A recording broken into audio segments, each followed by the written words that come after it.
Assalamualaikum warahmatullahi wabarakatuh. Apa kabar semuanya? Semoga semuanya baik-baik saja dan selalu ada dalam lindungan Allah Subhanahu wa taala. Amin. Ya. Nah, pada kesempatan kali ini kita akan membahas mengenai induksi matematika.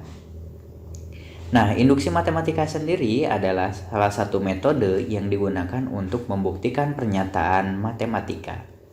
Nah, langkah-langkah untuk induksi matematika itu ada 3. Ya, sebentar. Nah, langkah pertama yaitu membuktikan atau buktikan bahwa Pn atau dari sebuah fungsi atau pernyataan matematika itu benar untuk n sama dengan 1. Atau jika dalam persoalan itu disyaratkan untuk minimalnya, maka kita gunakan minimal dari n. N itu adalah bilangan ya yang disyaratkan dalam pernyataan matematika. Yang kedua, asumsikan Pn benar untuk n sama dengan k. Ini kita anggap benar ya. Nah, yang ketiga adalah buktikan atau tunjukkan bahwa Pn itu benar juga untuk n sama dengan k plus 1. Nah, ini di langkah ketiga harus bisa memunculkan asumsi yang sudah kita buat, yaitu di langkah kedua, yaitu Pn benar untuk n sama dengan k.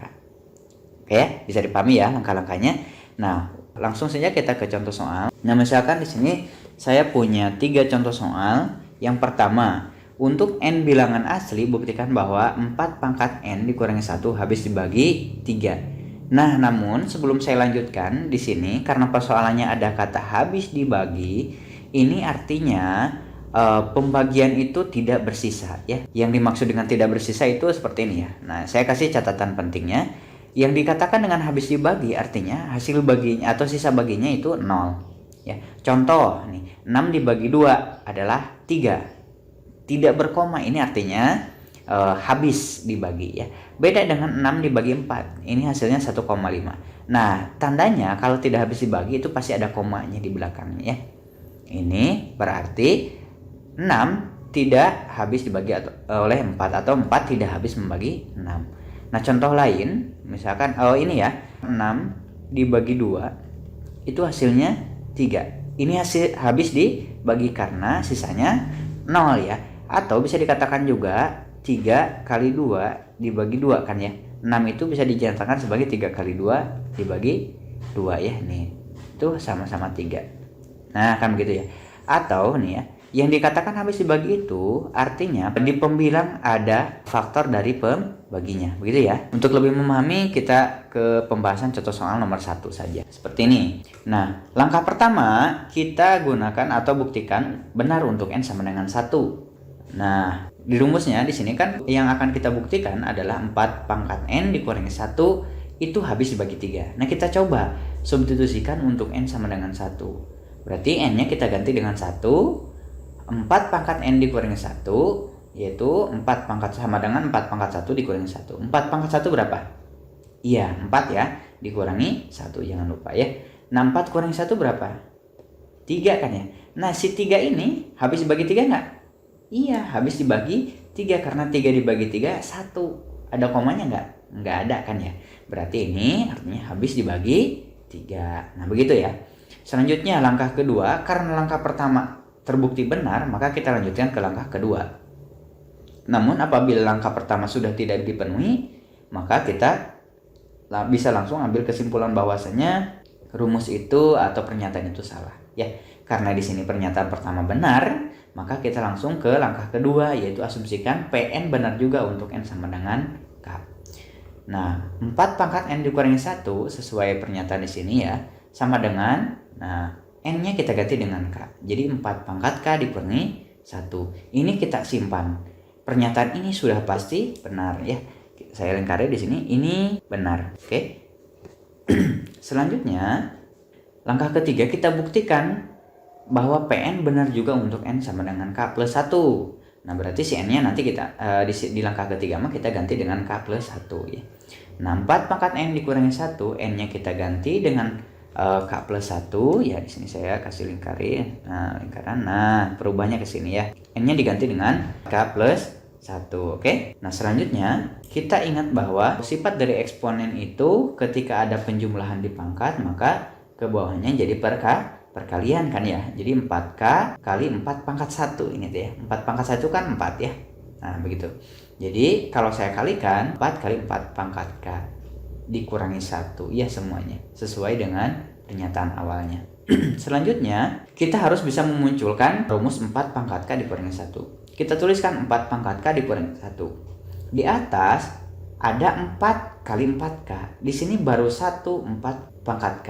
Berarti kita harus menambahkan di sini 3 kali 4K lagi ya. 3 ditambah 3 kali 4K ditambah 4K ini sama dengan 4 kali 4K.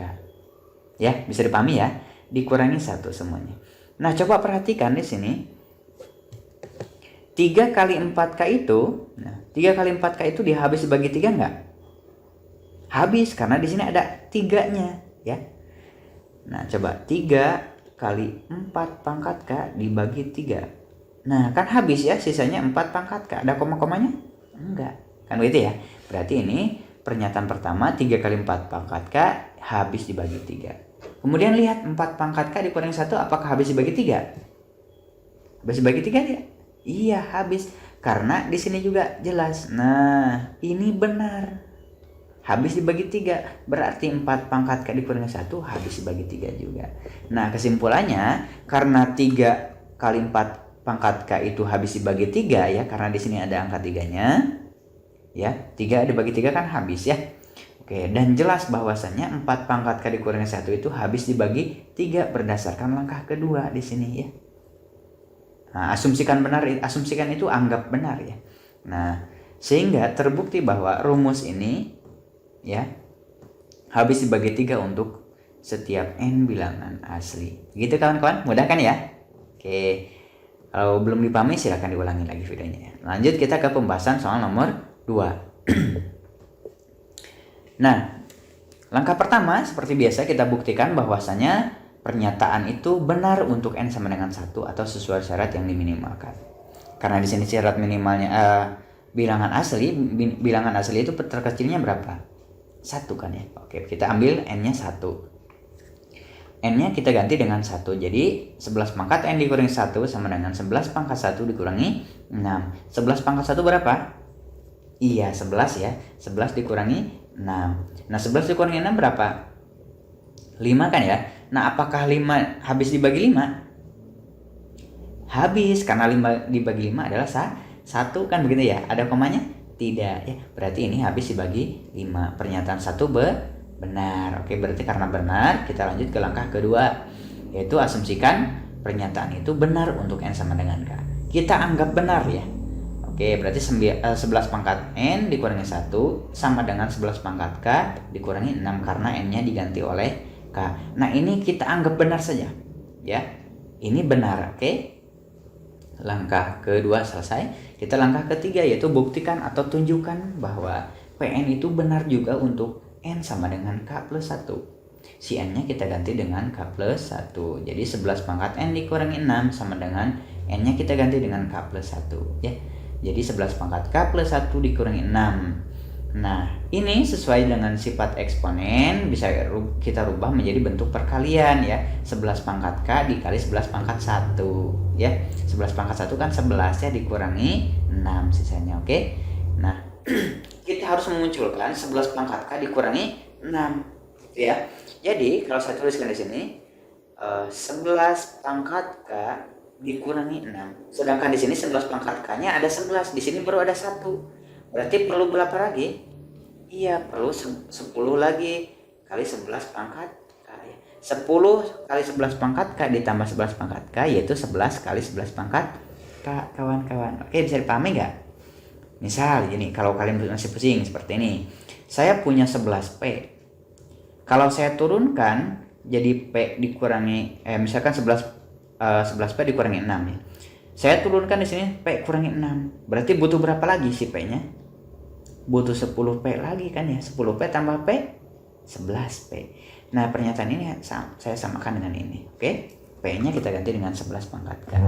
Jadi, saya ulangi lagi, karena di atasnya 11 kali 11 pangkat K, artinya 11 pangkatnya K-nya ada 11, maka kalau saya tuliskan dulu pernyataan yang kedua, 11 pangkat K dikurangi 6, di sini kan baru 1 11 pangkat K-nya. Berarti kita butuh 10 kali 11 pangkat K lagi. Oke ya, bisa kami ya.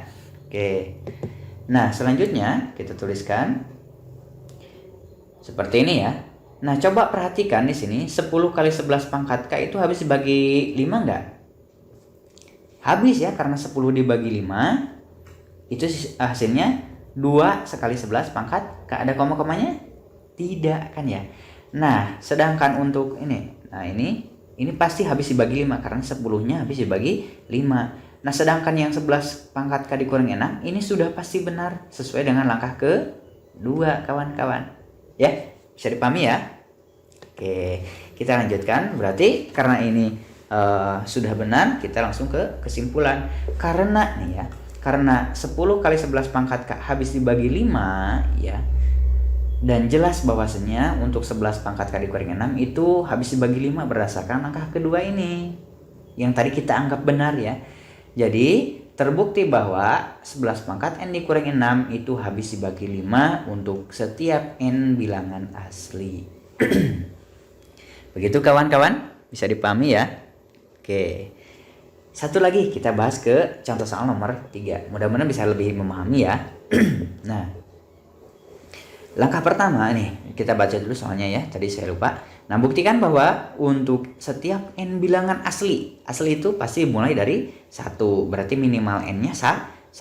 Berlaku 2N kurang dari atau sama dengan 2 pangkat N. Nah, ini bilangan asli minimalnya berapa? 1. Berarti kita ambil langkah pertama untuk N sama dengan 1.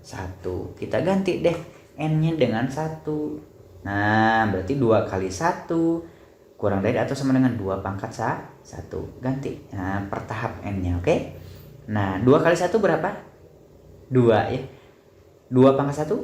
2. Nah, 2 kurang dari atau sama dengan 2 enggak? 2 kurang dari 2? Enggak. Tapi 2 sama dengan 2? Iya. Berarti 2 kurang dari atau sama dengan 2 itu benar. Karena di sini pernyataannya atau ya. Jadi boleh hanya salah satu.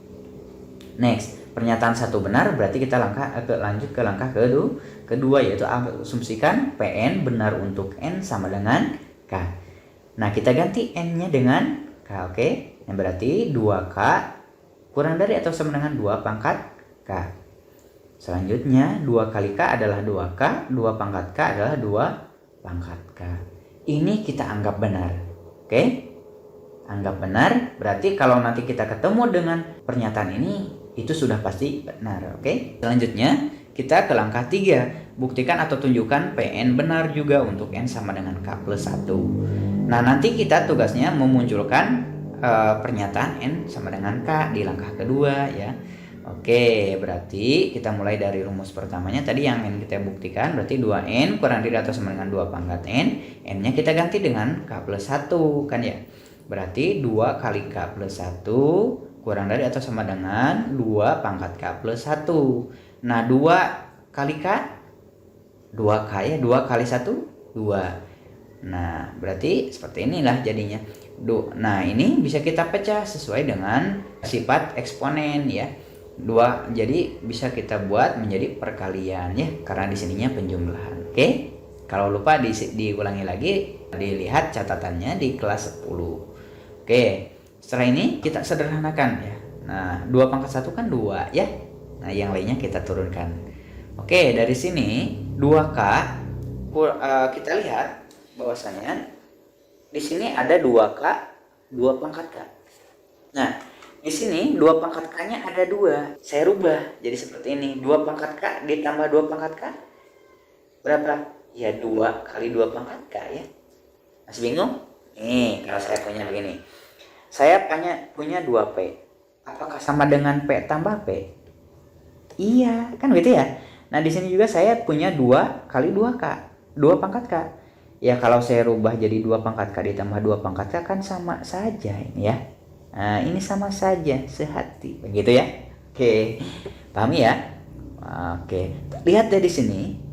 Ada 2K dan 2 pangkat K. Coba lihat di sini. Saya beri warna putih. Nah, ini kan benar ya. 2K kurang dari atau sama dengan 2 pangkat K. Benar? Benar. Dan 2 kurang dari atau sama dengan 2 pangkat K. Benar nggak? Benar kan ya? Coba perhatikan di sini. 2 kurang dari atau sama dengan 2 pangkat K. Kalau K-nya saya ganti dengan 1 itu kan benar. Kalau K-nya saya ganti dengan 2 pangkat 2 berarti 4 kan ya? Benar nggak 2 kurang dari atau sama dengan 4? Benar ya. Karena 2 itu lebih kecil dari 4. Kan begitu ya? Oke, bisa dipahami oke? Oke, berarti kita tarik kesimpulan deh. Karena 2K kurang dari atau sama dengan 2 pangkat K berdasarkan langkah kedua tadi, hipotesis, dan 2 kurang dari atau sama dengan 2 pangkat K, ini pasti benar ya. Karena di sini mah tidak ada pangkatnya, di kanan ada pangkatnya. Pasti kalau angka yang ada pangkatnya itu pasti lebih besar ya. Tergantung dari nilai basisnya kan gitu ya. Oke, untuk setiap n bilangan asli. Nah, maka 2K ditambah 2 kurang dari atau sama dengan 2 pangkat K ditambah 2 pangkat K ya. Jadi terbukti bahwa untuk n bilangan asli berlaku 2n kurang dari atau sama dengan 2 pangkat n. Begitu kawan-kawan? Oke, bisa dipahami ya. Kalau belum, silakan diulangi lagi videonya. Terima kasih. Itu saja yang mungkin dapat saya sampaikan. Pembahasan contoh soal lainnya akan saya sampaikan di video selanjutnya. Assalamualaikum warahmatullahi wabarakatuh.